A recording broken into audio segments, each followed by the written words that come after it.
All right. Well, hello, Northside drivers. This is Daniel Headrick, Associate Pastor, and we are kicking off our Pledge Week. And I'm so delighted to have with me Keeva Kase, who is the CEO of Buckhead Christian Ministry and has been in that position since 2017.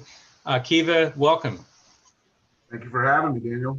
So glad to have you. Our congregation has been supportive and partner with BCM since the earliest days. You all were founded in about 1987. We've been involved roughly since that period, and we want to continue strengthening our relationship, and you've been a big part of that. So thank you. Glad to be here with you.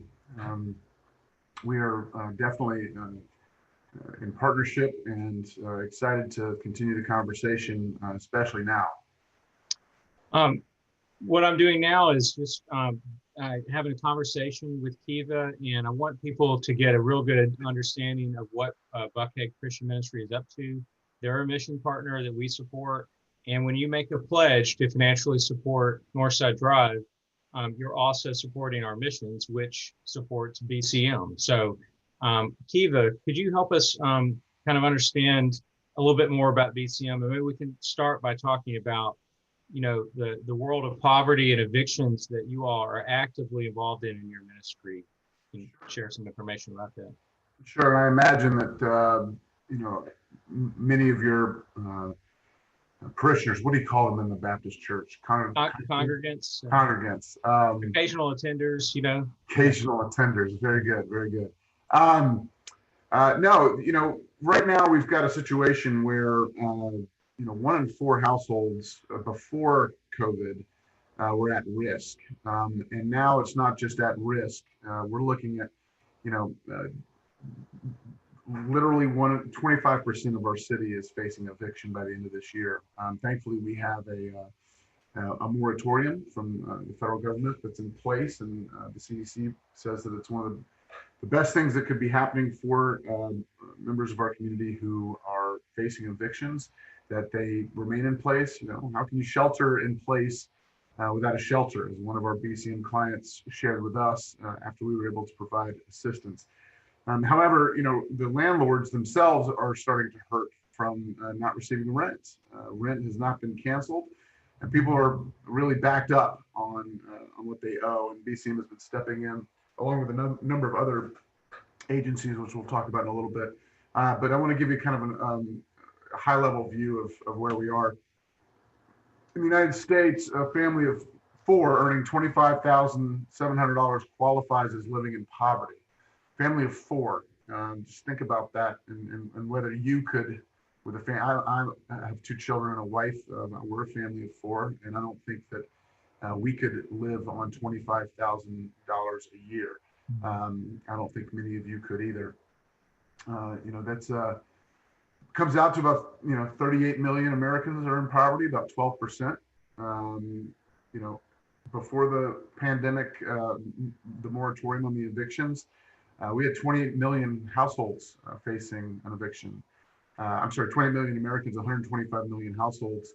And that is that's devastating. And to think about how 1 in 4 Americans could be put on the street. Now, I know we're not going to allow that to happen, because that's what these ministries do, right? We step in.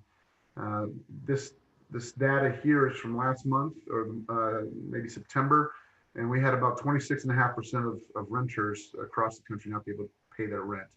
That is only going to go up, and we're beginning to see mounting bills. And thankfully, we've partnered with the United Way of Greater Atlanta, the City of Atlanta, as well as Fulton County, and a number of other foundations to help stave off some of the possible eviction, what they're calling a tsunami, as 2021 gets going. In our city alone, you got about a quarter of the city is living in poverty, and as I mentioned, it's on a brand for the nation, our state, to have about a quarter of us facing eviction. BCM has been facing down evictions for more than 30 years now, and we were looking at 19 households a day were being evicted here in Atlanta. BCM was we were preventing 8 of them a day, which is fantastic news. And that's where your gifts to this drive will, eventually wind up having the most impact is in our eviction work, especially now. For those of you that may not know much about BCM, I'm prompting your questions a little bit, Daniel. I hope that's okay. No, it's fine. Yeah, go ahead. For those of you who are maybe new to BCM or don't have a clear view on what we do, overall, we've got 3 chief programs that are tied together by one central function, which is paying rent. Our emergency assistance program, which is our kind of bread and butter and kind of why BCM was founded 33 years ago, was to assist community members who were in need coming to the local churches who needed rent, food, and clothing. And we see that as an immediate intervention. It prevents evictions in real time, and we expect that it has a short-term result. We're not looking for a life-changing event, although it can be. What we can do is we can track down folks and see where they are about 6 months afterwards to see if they're still housed. But it can be challenging in the space where people move and change addresses and change phone numbers. That's not atypical for folks that are in that client base. But the type of emergency that you may find people experiencing are things like loss of job, loss of hours, death of a breadwinner, major medical emergency, all the things that might be considered like a flat tire on the road of life. You don't have a spare, and BCM kind of comes along and gets you going again. But we have longer term programs that folks really love, the people that know BCM really well.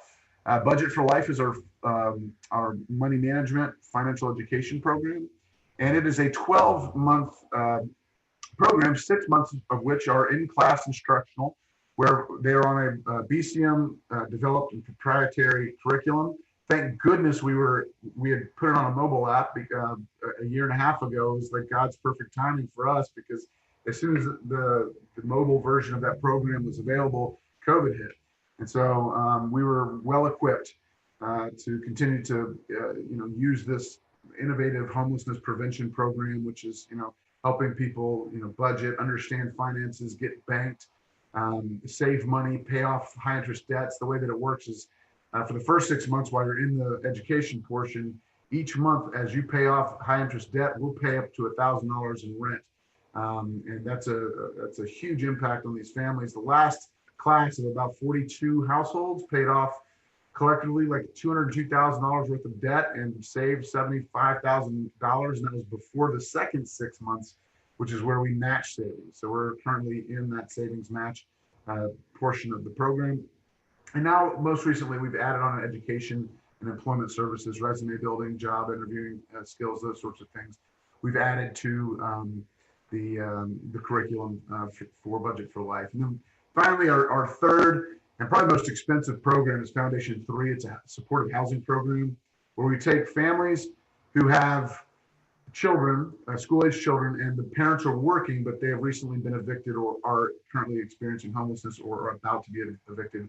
We rapidly rehouse them and then provide them with, the 3 chief services there are supportive housing, career-based education, employment services. And so let's take a family of, a single mother with 3 kids is a typical, setup, right? The mother's working, she has 3 kids, they can't keep up on the rent. And so they wind up in a shelter or an extended stay or staying with a friend. They apply to the program or are referred by another agency. We rapidly rehouse that family and then pay their rent utilities for 12 to 18 months while providing them with a lot of services. These are our most vulnerable families, and so they need a lot. They need to be set up at their home for work. They need to have furniture. They may have lost their furniture at public storage, and so the furniture bank would partner with them. We get them reset up in their lives, and then we sign a letter to the landlord that tells the landlord to put the lease in the name of the family, and that we will guarantee the rent, so that the family gets a year to 18 months with a positive rental history. Because once you have an eviction on your record, it's really tough to get rehoused, and so this program helps people build their credit back and get their feet up underneath them. The cost is about $25,000 per family, and we have about 15 families in that program. And it's one of our most successful. We do a follow-up, and families remain housed and employed, and their kids in school for up to a year after they've exited the program. So that's a phenomenal offering to our community. But all these programs are. And this is just a graph of what we had served last fiscal year. We're not just in Buckhead, despite the name, right? We are covering a 50-mile geographic radius. In fact, we have no restrictions to geography. If you can get to us, we're going to try to help you. We're a regional organization, and right now we're one of the largest rental service providers in the city, and perhaps in the region. I haven't really vetted that with Birmingham or Columbia or any of those. Yeah. Yeah, and we've referred people to you probably in every category of response that you all handle. The depth of the program is great, and one of the changes you were able to implement was dropping the zip code, the so-called zip code requirement. That you had to be within a certain zip code. So that's tremendous. Just want to affirm you for that. Tell me what the emergency response to COVID has been for you guys. I can only imagine. Yeah, so you can see this is just, this doesn't cover what we've done in this last quarter from July to September 30, but this covers fiscal year 2020, which runs from July 1 to June 30th. And you'll see that, each quarter, this is just emergency assistance. This is not everything. But, last year, July 1 to September 30, 130,000, the next quarter, 130,000, the next quarter, 120,000. So just, flat, right? Just doing what we would normally do. Then COVID hit, and that's April 1 to June 30. We tripled what we were doing. Since then, you'll see, we scaled up. We were doing 8 appointments a day, financial appointments a day at BCM. And we, at one point, we were at a fevered pitch of 24 appointments a day, which was incredible. We repurposed a couple of people on the staff, and they cross-trained to help out with emergency assistance. Once we went remote, and I'll talk about how that process went going virtual in just a second. But look at the stat at the bottom. The seven months since March 13th, this up to about October the 15th, this number is valid. We're probably higher than this 1.3 at this point. But that would be what we would normally spend in 24 months, what we've spent in the last 7 months. So obviously, some people and organizations have had to step up to help you all with this increased output. Tell us. Yeah, it's a great segue to the next slide, which is we received $2 million from the United Way, which is part of the CARES Act funding that came to the city of Atlanta. We're one of 24 ERA, which is Emergency Rental Assistance. They've since pivoted that because they realized that people with mortgages were hurting too. So it's now the Emergency Housing Assistance Program. It's about a $24 million carve out for the city of Atlanta Incorporated. And we're one of 8 tier 1 organizations, which means that we received between $1 and $2 million. There are 16 others that received under $1 million. There are 8 of us that are kind of the chief providers. This is, since we've developed this slideshow for you guys, things have changed. I mean, it's constantly adapting to the needs.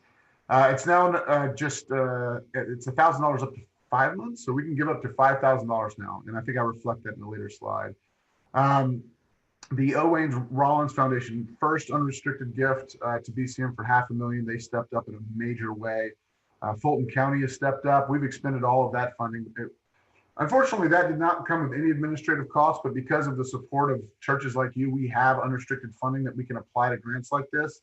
So while Fulton County made, the agreement, we made the agreement to spend 100% on client benefit. We had to come up with the administrative and overhead costs. And that's where, Northside Drive Baptist Church comes in.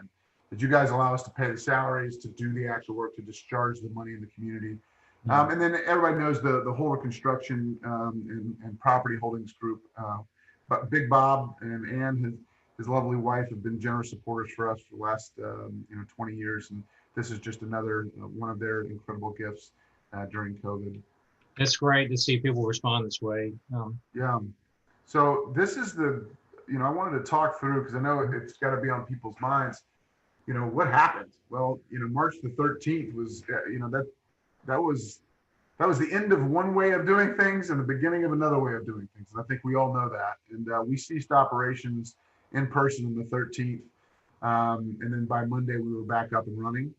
I was very impressed by our team, and thankfully, in fact, Bob and Ann Holder invested in our technology, which is one of the reasons why we had things on mobile apps, why we were paperless, why we had laptops, why we had everything that we needed to get stationed in our homes and be ready to work remotely.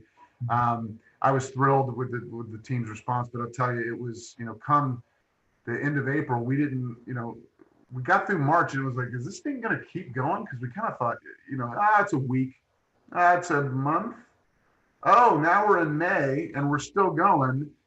And then June hit, and it was like, okay, the world's opening back up. So we decided to start reopening the thrift store slowly. If you go over to the thrift store, it's like walking into an emergency room. You are, you've got a thermometer in your ear, you've got gloves, masks. We're very thorough in terms of our coronavirus response at the thrift store. We're slowly getting the hours back up and running. And so that was the responses we got in position, and we waited for the cavalry. And as I mentioned, the cavalry came through Fulton County, Rollins, United Way, Bob and Ann Holder. Many of our churches gave generously during COVID. So the cavalry and the resources and the artillery to fight the fight in the trenches with our team. You arrived, and we couldn't have done it without the generous support of the community. I've gone through all of this. We moved all of our financial assistance requests to online, so you can go to our webpage and see the online application portal. Our volunteers have cross-trained, and now they're doing things remotely. And we are now, it's not 3, but it's up to 5 months, and there you have it, $5,000 in assistance from the City of Atlanta funding. So how can you help? That's the question you need to ask me, Daniel. Hey, Keeva, how can we help? Well, funny you asked. I have a slide just for that.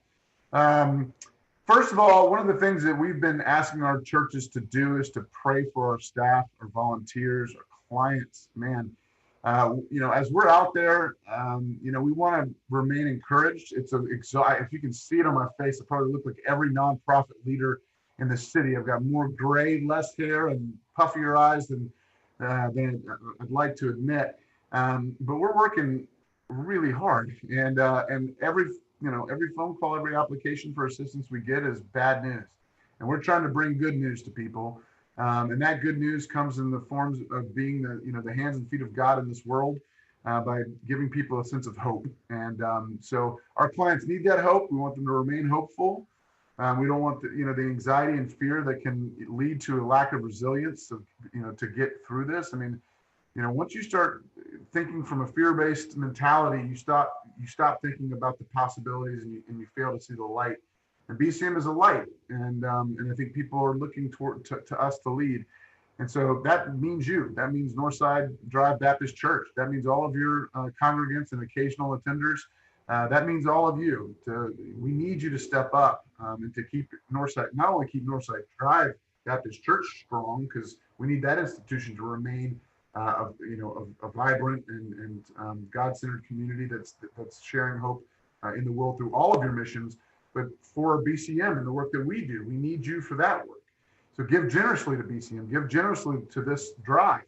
And I know that you guys are maybe thinking about, how else can I help? Maybe I don't have, the ability to give generously. Well, we all love to shop, and the holidays are coming up. And so Thriftique is opening back up. Go spend your money at Thriftique. Don't buy new stuff. We've got great stuff, and all that money goes right to the bottom line of BCM. And you can have a nice, gently worn and sometimes never worn. There's stuff with tags on it that people donate that they've never worn. So go check it out. It's the best quality thrift store you'll ever find, and the proceeds go to the mission. You can also step up and volunteer. We have online opportunities. We've got Budget for Life opportunities where you can be a financial coach.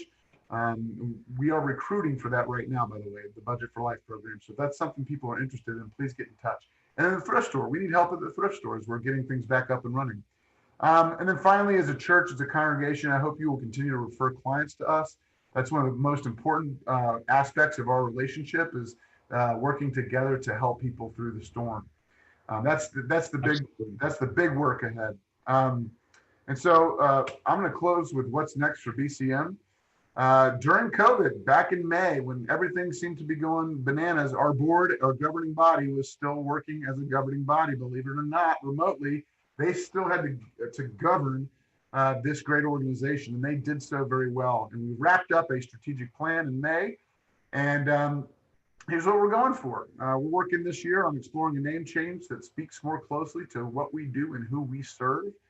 We're looking to build a brand platform and messaging architecture that's fully developed and clearly conveys our story and success.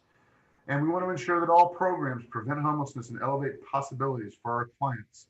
And finally, we want to create a data model to gather feedback and results to share our story of impact. So we're working with Emory and Georgia Tech right now on a number of different data modeling scenarios for BCM's ability to report out and track clients and heat map where the need is. And I think folks will be really impressed with the stuff that we're going to be able to provide our community from a data-driven and evidence-based perspective. And with that, Reverend, I will hand it over to you. That is my thank you and my adieu. Keeva, thank you so much. And thanks for your time. Thanks for your ministry. Thank you to Buckhead Christian Ministry. Give generously and know that your pledge will be supporting Buckhead Christian Ministry in the very important work that you just talked about. So thank you so much, Keeva. Thank you. And thank you to everyone at Northside Drive Baptist Church. We couldn't do this without you. Your partnership means everything. Give generously, come volunteer, and keep praying for us. Thank you.